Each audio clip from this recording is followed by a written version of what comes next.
నాకు ఓవరాల్‌గా ఇమాన్యుయల్ గారి గేమే అర్థం కావట్లేదండి. ఫస్ట్‌లో అసలు ఎంత బాగుండేవాడు. 'బర్నీ' గారన్నా, మన 'తనూజ' గారన్నా సో, ప్రాణం ఇస్తూ ఉండేవాడు అసలు. 'బర్నీ' గారంటే "అన్నా నువ్వే ఇది, నువ్వే పెద్ద. సో, నువ్వు ఎలా చెప్తే అలాగే అన్నా" అని చాలా ఒబీడియంట్‌గా ఉండేవాడు 'బర్నీతో'. సో, మన 'తనూజ' గారితో అయితే అసలు మనం మొన్నటిదాకా చూసాం. గత 4, 5 రోజుల క్రితం కూడా సో, ఆమె మీద జోకులేస్తూ అంటే కొంచెం రొమాంటిక్ టచ్‌లు ఇచ్చుకుంటూ అసలు ఇద్దరికి సంబంధం లేదనుకోండి.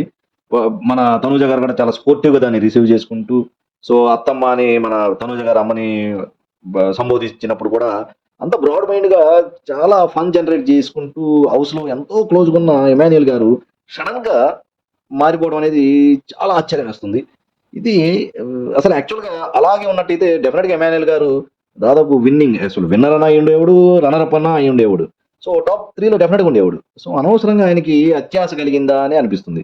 సో, 'భరణి' గారి విషయంలో ఆ అస్త్రం వాడలేదు. సేవ్ చేయలేకపోయాడు. సో, మళ్ళీ 'తనుజ' గారికి రివర్స్‌గా నెగటివిటీ క్రియేట్ చేస్తూ బ్యాక్ బిచ్చింగ్ చేస్తున్నాడు. సో, ఎందుకిలా మారిపోయాడు అని నాకనిపిస్తుంది. సో, ఓవరాల్‌గా ఇదంతా పాపం అనవసరంగా ఇమాన్యుయల్ గారు డేంజర్ జోన్‌లో పడతాడేమో! ఇప్పటివరకి నామినేషన్‌లో లేడంట. లాస్ట్ 6 వీక్స్ నుంచి నామినేషన్‌లో లేడంట. సో, సడెన్‌గా నామినేట్ అయ్యాడు అంటే మాత్రం ఆడియన్స్ వాళ్ళ యొక్క ప్రతాపాన్ని చూపిస్తారేమో అని నాకు డౌట్‌గా ఉంది. సో, ఇమాన్యుయల్ గారు బీ సేఫ్.